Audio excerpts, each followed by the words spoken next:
Buonasera, prove tecniche anche questa sera. Prove tecniche un po' più difficili questa sera perché abbiamo un imprenditore che è anche politico, quindi le cose possono essere decisamente interessanti. Talmente interessanti che Diego Travan, avvocato, come dicevo, imprenditore, ma anche consigliere provinciale del Partito Democratico, ha già messo, come dire, sul fuoco. Gli è stato chiesto se era più politico o più imprenditore. La seconda domanda era cosa chiedono gli imprenditori alla politica. La risposta, dopo un'elaborazione abbastanza sofferta, è stata: imprenditori, tenetevi alla larga dalla politica, fate da soli che avete tutto da perdere.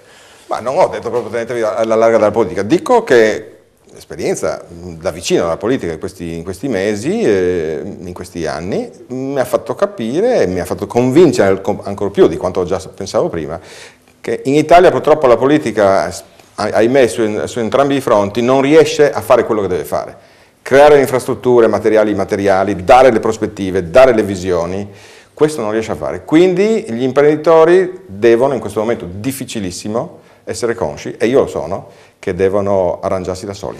Ed è triste dirlo, perché la politica è una cosa fondamentale per ogni paese. Secondo lei, quanti colleghi possono fare a meno della politica? Quanti suoi colleghi possono fare a meno della politica? Purtroppo il capitalismo italiano, che è un capitalismo familistico, è assistito. Di relazione, come dice giustamente Lenarduzzi. Gianfranco Lenarduzzi. Sì, buonasera. Purtroppo si atteggia nel modo sbagliato, ha sempre cercato i contributi, l'ho detto più volte anche in alcune assemblee. Del PD. Se noi prendiamo in regione, faccio un'altra provocazione, le liste dei contributi date alle varie aziende regionali, Giunta Tondo, Giunta Illy e nuova Giunta Tondo, facciamo un bel elenco e vedremo che più o meno sono sempre quelle. Anche imprese decotte? Anche imprese a volte decotte, quindi io dico gli incentivi, sposo totalmente da liberista come sono la tesi di Giavazzi, togliamoli totalmente, perché piuttosto diamo degli sgravi sulle imposte e l'azienda brava che riesce a fare profitto, paga meno imposte e ha il suo aiuto in questo modo. Non invece l'incentivo lo diamo all'azienda brava e meno brava. Forse per questo, no? Scusa Gianfranco, ma io voglio insistere perché non mi pare di vedere all'orizzonte tanti colleghi, così colleghi con Travan, da sottoscrivere questo tipo di atteggiamento. Sbaglio o no? Cioè, quanti sono con lei su questo ragionamento? Lo mandava a Narduzzi o No, dicevo scusa. L'ospite. Purtroppo l'ho detto, il sistema... Ma quanti sono? No, non lo so, è difficile... No, ma lei li conosce? Pochissimi, sicuramente, ma come sono pochissimi, come lo dicevo prima, i liberali in questo paese, perché noi abbiamo creato un sistema assistito, l'ho detto più volte, io sono per esempio... senza dirlo più volte, mi faccia l'identikit dell'imprenditore friulano, tipo... No, l'imprenditore friulano, io credo che abbiamo una classe... No, siamo speciali, no? Una classe imprenditoriale valida. Purtroppo, ripeto, per molti anni, per molti decenni, è una classe imprenditoriale che si è giovata, ed è un altro tema che se volete possiamo discutere, della specialità. La specialità, io l'ho detto più volte, purtroppo non troviamo nessun politico nella nostra regione che abbia il coraggio di dire... Apriamo una parentesi, l'ha detto più volte, non a Telefriuli, chiudiamo una parentesi così non lo dice più. Sì, l'ho detto più volte, sia in Consiglio provinciale, sia negli organismi del PD. Non troveremo mai nessun politico nella nostra regione, dal consigliere circoscrizionale di una volta fino al più famoso eurodeputato, che abbia il coraggio di dire rinunciamo alla specialità. La Serracchiani non lo direbbe, gliel'ha detto la Serracchiani. Una provocazione dietro l'altra. Perché la specialità, lo ha precisato bene Ricolfi, un sociologo di sinistra, che ha detto che il Friuli Venezia Giulia, come altre regioni, tutte le regioni a statuto speciale, spendono di più di quello che producono, del reddito e della ricchezza che producono. Quindi noi abbiamo allevato una classe anche imprenditoriale che si è giovata di un assistenzialismo. Io dico sempre, ma perché a 110 km da qui, 120 km da qui c'è Riello, Stefanel, Benetton e altri colossi? Slovenia o Carinzia? E perché da noi non ce ne sono? Siamo in Bene. Italia. Perché lì si sono creati questi grandi gruppi imprenditoriali e in Friuli no? Perché? Io credo che uno dei motivi è che questa regione è stata una regione, e lo è ancora oggi, assistita. Io non devo fare una mia azienda, lanciarla sul mercato perché so che c'è un contributo, devo farla e devo combattere con le mie armi prevalere sul mercato europeo e mondiale perché sono bravo. Venendo al dunque, Mediocredito, Friulia, tutti questi come dire, banche o servizi all'impresa, servono o non servono per essere brutali? Guardi, molti di questi strumenti secondo me non servono. La politica, cioè avere un'entratura al Mediocredito o in Friulia è positivo per avere magari un contributo in più? Ma ovviamente, cioè, è meglio non entrare in maggiori dettagli, ma sappiamo, insomma, lo si sa, basterebbe scorrere dei nomi e dei nominativi per capire che ci sia sempre stata in questa regione.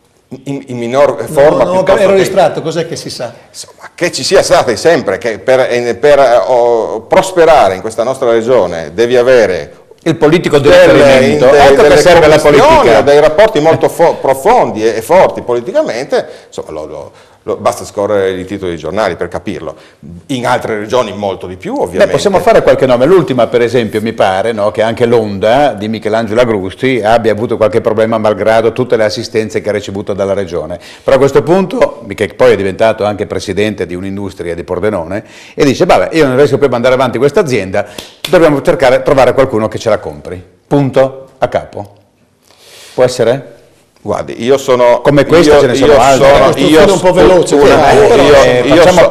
da liberista io la penso in maniera molto precisa. Le aziende che non funzionano devono chiudere. I lavoratori e anche gli imprenditori devono essere aiutati socialmente. Lo Stato questo deve fare, aiutare il lavoratore che perde il posto di lavoro. Non dobbiamo continuare a mantenere posti di lavoro in aziende decotte che non funzionano, mangiano solo soldi alla comunità. Cioè abbiamo perso l'immobiliare, e lei ne sa qualcosa perché con real estate, insomma anche recentemente, abbiamo perso la chimica, abbiamo perso anche l'autoveicolo, cosa dobbiamo perdere ancora? Di questo paese è un paese fenomenale. Noi, la Olivetti, aveva scoperto il personal computer 10 anni prima dell'IBM. Noi nel mondo dell'information technology siamo spariti. Eravamo i più grandi costruttori al mondo. Scorrete i nomi delle prime 30 imprese di costruzioni mondiali, non troverete una italiana. Nel settore, l'abbiamo detto, della chimica, ahimè basta guardare la nostra regione. Nel settore immobiliare, ha fatto una battuta ferocissima la settimana scorsa. Nel settore immobiliare 4 o 5 dei maggiori immobiliaristi italiani sono finiti in galera negli scorsi anni e quindi noi non abbiamo un settore immobiliare, altro settore fondamentale, nei settori strategici fondamentali del nostro paese noi non ci siamo. Senta, lei a proposito della gestione del G8 alla Maddalena disse una frase abbastanza simpatica, dice questo italiano è un sistema che non è conforme all'etica e non esiste la libera competizione. Certo. Vuole ripercorrere il passaggio che la portò a dire questo? Perché da ingenuo convinto imprenditore della libera iniziativa e della capacità di vincere, di acquisire commesse o ordini perché sei bravo e non perché sei amico del politico, noi chiedemmo di partecipare all'arredamento, alle gare per fare l'arredamento degli alberghi al G8 La Maddalena. Che si chiama la sua azienda all'interna, no? Interna. Sì, interna. Non volevo fare... No, ma lo dica, che problemi ci sono? Teniamo conto che noi abbiamo realizzato alcuni dei più belli alberghi al mondo, siamo una delle aziende leader al mondo e quindi pensavo di fare anche cercare di guadagnare anche qualche soldo naturalmente, ma fare anche un servizio al mio paese, cercando di arredare degli alberghi dove poi sarebbero arrivati i più grandi leader al mondo. Scrivemmo e ci diedero il nome da contattare giù a Roma, Bertolaso, dello staff Balducci. di Balducci e compagni, ahimè, non ci diedero risposta. Bertolaso disse pubblicamente che tutte le aziende che si sono presentate hanno avuto una chance. Non è vero, lo posso dimostrare con le mail, noi non siamo stati nemmeno considerati, perché ovviamente poi... Perché era del PD, doveva stare nel PDL. Facciamo bene questo passaggio. Allora, lei chiede di partecipare, comincia a telefonare, le danno un numero di telefono, lei cerca, ricerca, controcerca, eccetera, eccetera. Non succede niente. Improvvisamente uno dice, abbiamo appaltato. Esattamente. È andato proprio così, ci sono le email delle nostre collaboratrici e ovviamente poi lo sappiamo, dai giornali abbiamo capito quello che è successo. Ma era una ditta concorrente, vincente? Era un italiano, era uno straniero, cos'era? Non so nemmeno chi abbia vinto, ma lo si è capito poi che dove vinse poco liberali, nel giro di Balducci e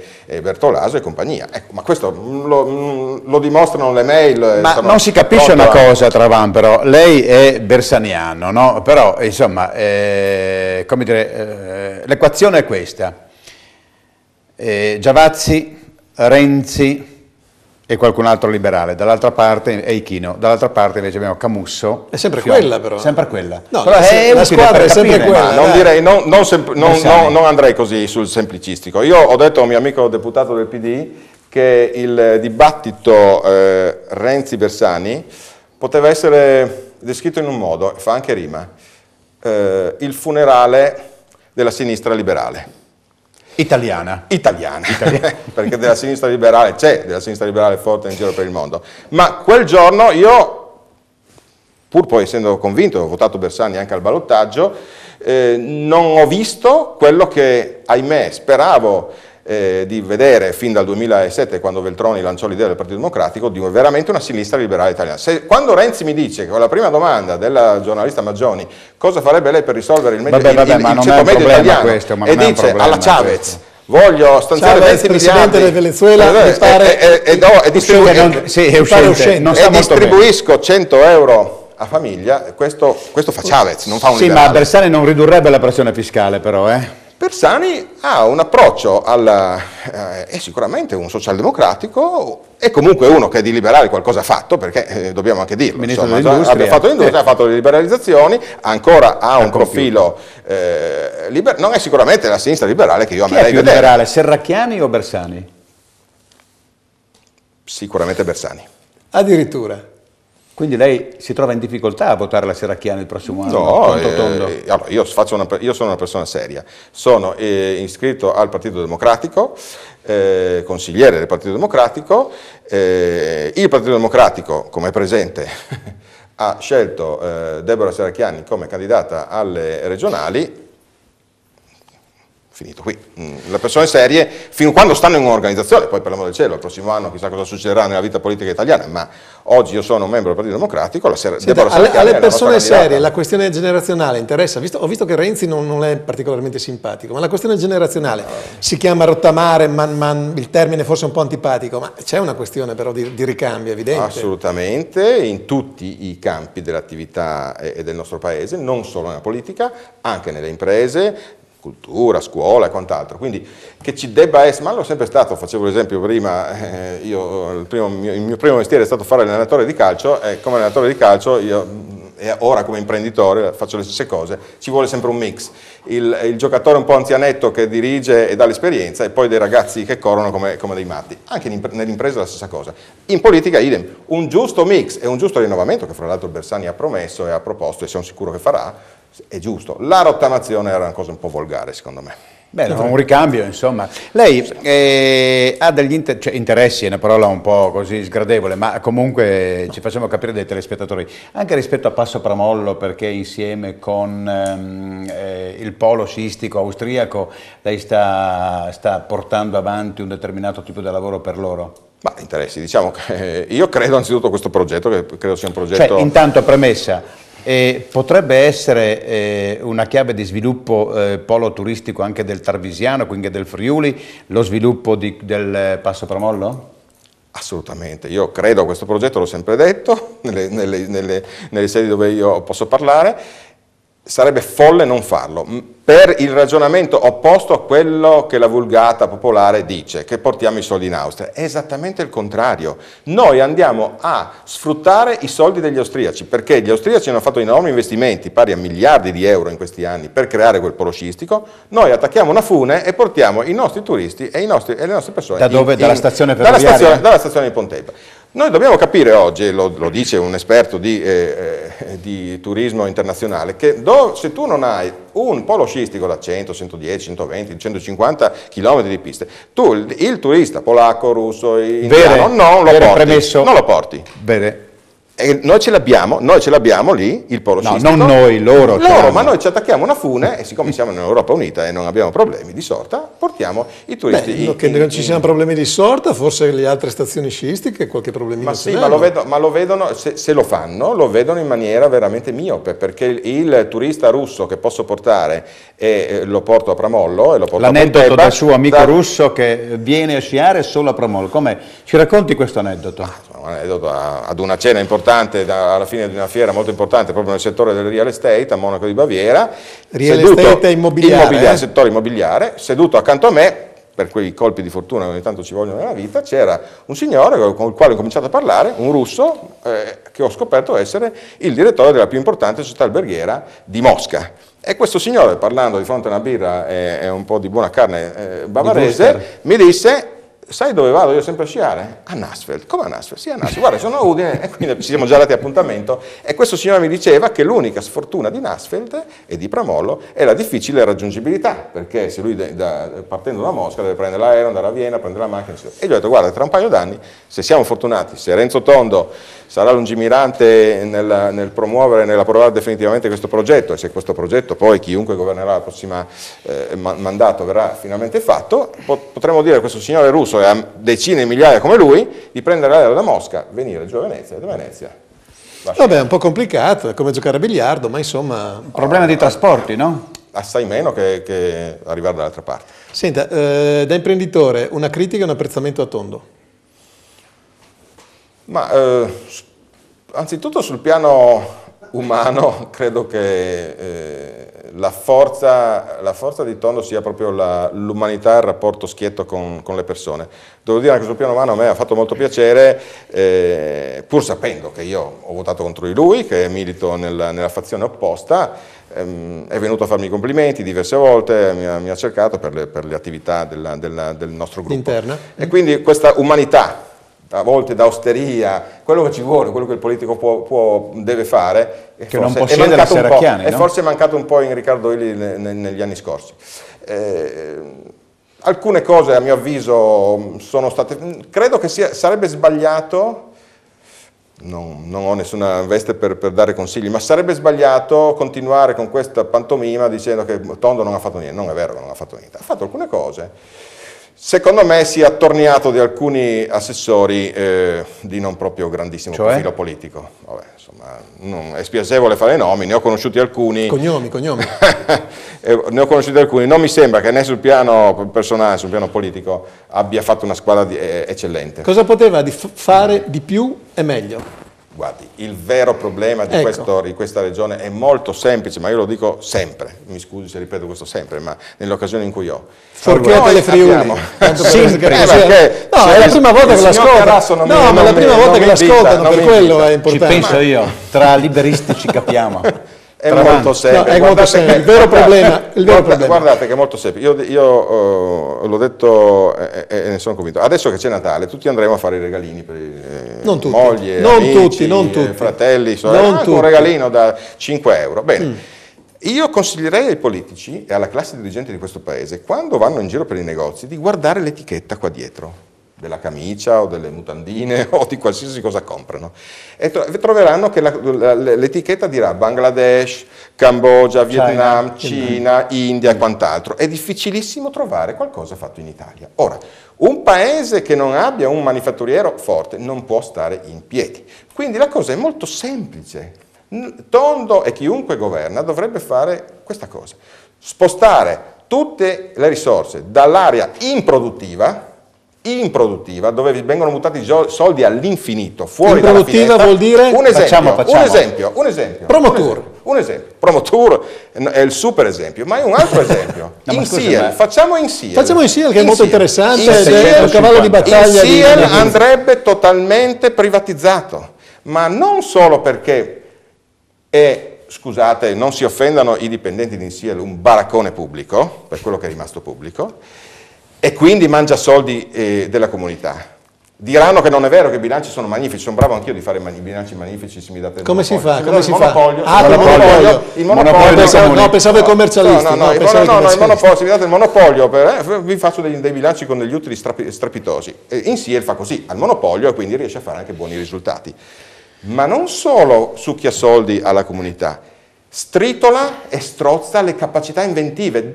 L'ho detto sempre, in Friuli Venezia Giulia un Bill Gates o uno Steve Jobs non possono nascere, perché se lei trova un genio dell'informatica qui e va in comune a Tavagnacco a proporre i suoi servizi, il comune a Tavagnacco dice: guarda, scusa, sono già occupato con Insieme. Beh, però non è generoso, per esempio qui è nata ASEM, se si ricorda, e quindi conosco personalmente i proprietari di ASEM di oggi. Prima c'era una covata che ha dato... Certo, ma come c'è un genio, una persona che io stimo moltissimo, si agri, per l'amore del cielo. Volevo un po' di generosità anche verso i friulani. Assolutamente, però sicuramente, capisce? Cioè noi dobbiamo togliere le risorse dall'area improduttiva e, finendo il mio discorso, gettarle tutte nell'area produttiva, dove si riuscirebbe a creare ricchezza. Per tornare all'esempio prima, noi dobbiamo riuscire qui, dedicando risorse alla formazione dei giovani, alla ricerca, ma non devono essere le solite litanie, ma non, soldi reali, non facciamo le solite litanie che permettano alle aziende di produrre qualcosa. Ho capito, ma perché io oggi non posso produrre le pantofole. Non potrà neanche dopo. Fermati, perché neanche dopo non potrà. A dimostrazione che quel che sta dicendo Travan è molto interessante, dice che dobbiamo parlare educatamente, senza sovrapporvi, perché sembriamo Ballarò. Credo che sia un grande complimento. No, poi ci sono altri messaggini che riguardano che riguardano soprattutto latterie friulane. No? Lei prima ha fatto un discorso molto liberista sullo Stato, quel che deve fare o non deve fare. Lì c'è gente che sta rischiando il posto di lavoro in un settore che insomma non serve. Guardi, c'è un grande dibattito oggi. Ho appena finito di leggere il libro di Mario Monti di grandissimo spessore, a mio avviso, sull'Europa. Mario Monti spinge molto sull'economia sociale di mercato. E Einaudi, nelle sue prediche inutili famose, un libro bellissimo di decenni e decenni or sono, diceva che l'economia sociale di mercato è un po' un controsenso. L'economia deve essere di mercato, e il mercato purtroppo deve anche bastonare, facendo chiudere delle aziende che non funzionano. Lo Stato deve fare il sociale. Lo Stato deve fare il sociale, venire vicino e sostenere, aiutare le persone che perdono il posto di lavoro, gli anziani in difficoltà, eccetera, eccetera, eccetera. Travan, il principio è uno solo e vale anche per noi, anche per Einaudi valeva: meno Stato, più mercato. Certo. Lei, se vuole togliere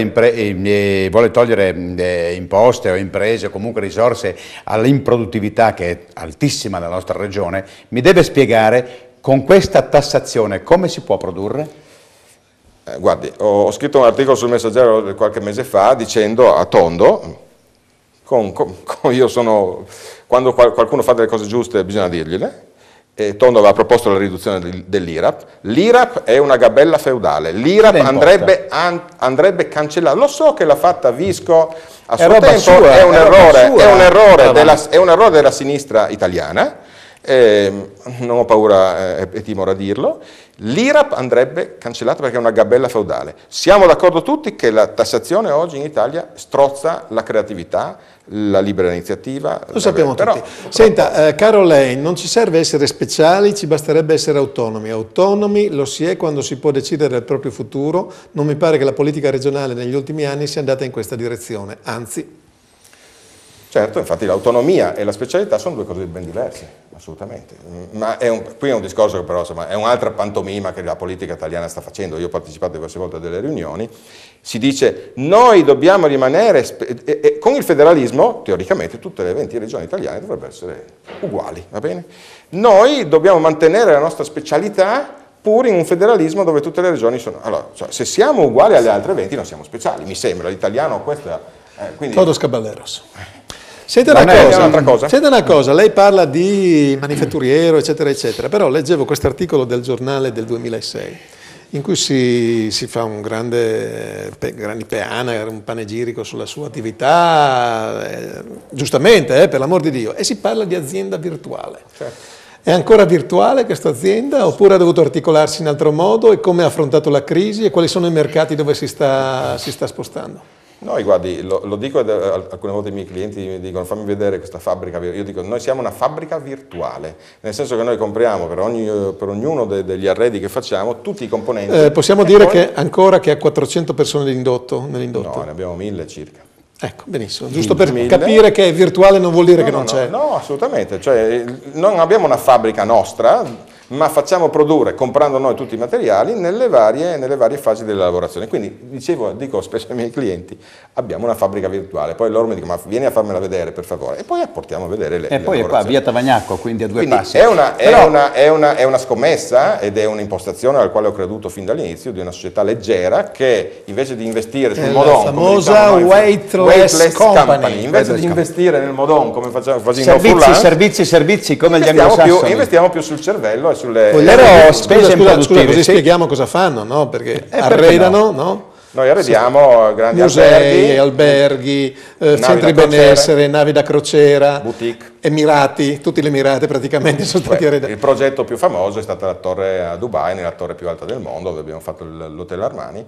E, insomma, siamo, diciamo, nel nostro settore siamo una delle migliori. Insomma, il Friuli che esplode, che emerge. Indicativamente, ecco. Questo Friuli e questa specialità, vabbè, a parte lei, insomma, no, queste spese improduttive, ma cosa dice di quelle persone che insorgono contro questi famosi contributi alla cultura del Friuli Venezia Giulia, che sono diminuiti da 34 milioni a 12-13 milioni? Pensi il Veneto 23 milioni, Guardi, allora, la cultura è sicuramente un elemento fondamentale per la prosperità di una comunità. Non si può fare a meno della cultura e quindi sono un grande appassionato di teatro, quindi sono l'ultimo a dire chiudiamo i teatri, chiudiamo i cinema, per l'amor del cielo. Non credo nemmeno qui però che si debba fare assistenzialismo. La cultura deve essere capace anche, e ci sono episodi ed esempi di anche, insomma, di efficienza, dove le organizzazioni culturali, il principio di sussidiarietà, si arrangiano da soli, cercano gli sponsor, si mescolano con le imprese locali, con le associazioni locali e creano della cultura autonomamente. come ha fatto Della Valle, insomma, col Colosseo. Quella è una sponsorizzazione, ristrutturazione di un edificio storico. Credo che bisogna stimolare noi abbiamo 3 teatri a Udine, 3 teatri a Trieste e spendiamo 2,5 milioni all'anno per il teatro stabile, insomma, è un po' eccessivo. Ma d'altronde, guardi, l'ho detto nell'ultimo consiglio provinciale. Se lei avesse 1000 dipendenti come li ha il comune di Udine, di indotto a 1000 dipendenti, il comune di Udine ha 1000 dipendenti, 3.000 alla regione. Guardi, ho chiesto a un mio amico del PD, un funzionario di buon livello della regione Friuli Venezia Giulia, bravissimo fra l'altro, molto capace, perché questo va sfatato. Io ho trovato in provincia delle persone bravissime dal punto di vista professionale. La provincia di Udine sono tutti bravi. Ma tutti, in nessuna impresa, nessuna famiglia, tutti sono bravi, sono i bravi meno bravi, i più volenterosi meno volenterosi. Comunque questo mio amico, ripeto, del PD, ho detto, senti, ma se si facesse funzionare meglio il motore della macchina regionale, invece di 3.200, se tu ne hai 1.600, tagliamo a metà, funziona lo stesso? E lui mi ha risposto sì. Senta. È un'esagerazione, è un'altra provocazione, ma sicuramente io dico sempre, le aziende in questi anni hanno dovuto tagliare, ridurre, diventare più efficienti, grazie anche alle tecnologie che sono arrivate. È troppo tardi, Perché non viene fatto anche nella macchina pubblica? La cito un paio di volte, uno per fare una battuta e smentirla quasi, perché lei in quell'articolo diceva noi non crediamo agli immobili ma crediamo nelle persone, poi ha fondato Real Estate, quindi negli immobili ci credo. Questo è poco ma sicuro. No, ho detto, e ancora oggi ma è chiaro che la filosofia... Nella via Galilei qui vicina siamo in affitto. La via Galilei. Ma la cosa che più mi ha colpito è quest'altra sua citazione, questa frase, dice quello che è più difficile di trovare è il cervello, non sono i soldi ma il cervello. Ecco, questo ce lo spiega un po' meglio, perché oggi vuol dire che non abbiamo una scuola, vuol dire che non abbiamo la meritocrazia, vuol dire che non abbiamo... Questa era un'intervista del 2006 e da quella volta è cambiato un po' il mondo, allora era più facile ottenere linee di credito, adesso è difficile anche quello. Ecco, detto questo, sicuramente ancora oggi con delle idee precise imprenditoriali le risorse si trovano. Trovare cervelli, trovare idee è molto più difficile. Sicuramente anche qui abbiamo, ahimè, una formazione pubblica da ripensare, a mio avviso. Se aboliamo l'IRAP, con cosa finanziamo la sanità? Allora, anzitutto, come ho detto prima, togliendo tutti gli incentivi alle imprese, tutti. Quindi da lì poi dopo riusciremmo anche È solo una piccola parte. E poi dobbiamo tagliare assolutamente dei costi. Senta, qui dice che lei cercherebbe di piazzare 2 resort al Premollo, al Nassfeld. 2? Resort. Ripeto, allora... benvengano. Perché?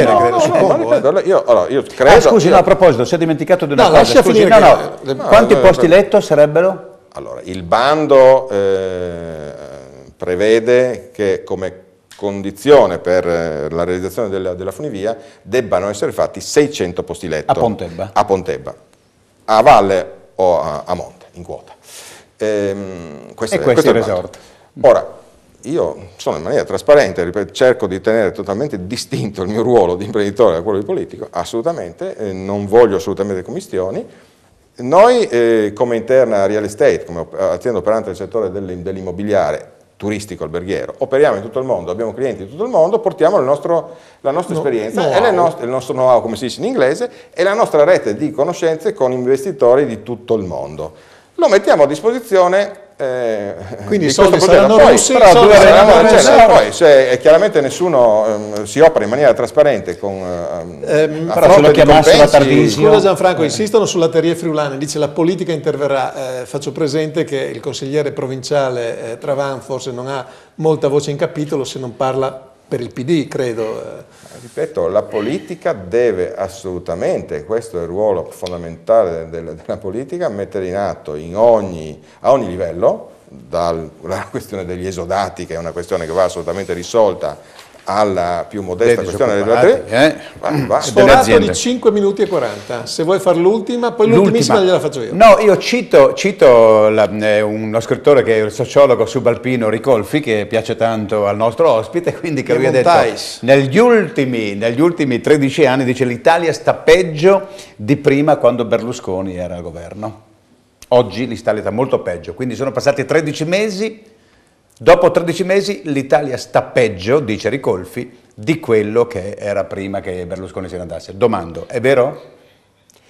Allora, che ci sia una crisi difficilissima per tutti i paesi europei lo sappiamo. Secondo me il governo Monti ha operato bene, anche a me non piacciono, come l'ho detto prima, le eccessive imposizioni fiscali, come è stato fatto, ma non avevamo alternative, stavamo andando nel baratro. A mio avviso ci sono poste delle pietre miliari per cambiare questo paese, per risolvere i problemi e superare un periodo di populismo, mi dispiace dirlo, io non sono un anti-berlusconiano viscerale, ma Berlusconi è un populista, lo sta dimostrando anche oggi, ma il fatto che sia imprenditore, per me operaio, imprenditore, intellettuale, stesse cose sono, cioè l'amore del cielo non è che dimentichiamo i corporativismi. Berlusconi non può... E spero che non faccia una campagna elettorale estremista. Non dipende da lui, non dipende da lui, dipende dagli altri, dipende dalla Littizzetto. Andiamo a chiudere. Per caso arriva questo messaggino: gli imprenditori non devono usare il falso in bilancio, non devono delocalizzare, i politici sono troppo pagati per fare inutili opere pubbliche. Che credo sia abbastanza sottoscrivibile tutto quanto. Falso in bilancio sicuramente no, non va fatto. Non sono d'accordo sulla delocalizzazione, il fatto che non si debba delocalizzare. Senta invece, la cosa che mi premeva è di spiegare come mai la sua società, le sue società hanno una certificazione etica. E se è difficile da trovare e cosa bisogna fare per avere questo è un nostro orgoglio, sono molto orgoglioso di averlo, siamo una delle pochissime aziende a livello italiano ad averla ottenuta, c'è stata un'istruttoria di 3 anni per ottenere questa certificazione che attesta che l'azienda, lavorando in tutto il mondo, perché fra l'altro noi abbiamo anche una filiale in Cina, in tutti i mercati dove lavora, osserva le regole di diritto del lavoro, la parità tra i sessi, non usa il lavoro infantile e quindi... Non fa schiavi! Comunque costa molto meno, insomma, la Cina rispetto all'Italia. Ultimissima, poi andiamo. Senta, cos'ha Tavagnacco che ha questa densità di PD così alta? C'è Pegorer, c'è lei, c'è la Serracchiani. No, Serracchiani non mi risulta che... A Colugna mi dicono. No, è ai Rizzi, quindi... Poi i genitori sono a Brescia. Vabbè. Poi cosa abbiamo? Vicario, che non l'ha citato, ma mi pareva di averlo intravisto nel suo passaggio sul funzionario regionale. Non era lui. Bersani, cos'ha Tavagnacco? Ma insomma, credo che insomma, Tavagnacco sia una mini città che si sta evolvendo e allargando di molto. Devo dire che le amministrazioni tendenzialmente di centrosinistra, insomma, o chiaramente di centrosinistra negli ultimi anni, credo abbiano fatto bene e quindi probabilmente hanno dato spazio. Se fate la fusione con Pagnacco, diventate il comune più importante dopo Udine. Sì. Bene. Potrebbe essere una bella idea. Potrebbe essere una bella idea è risentire questa intervista perché di cose ne ha dette tante. Diego Travan, lo ringraziamo e bisogna riportarlo perché altrimenti dice che dice le cose e poi nessuno le sa. Grazie Travan, alla prossima. Arrivederci, buona serata. Buona serata.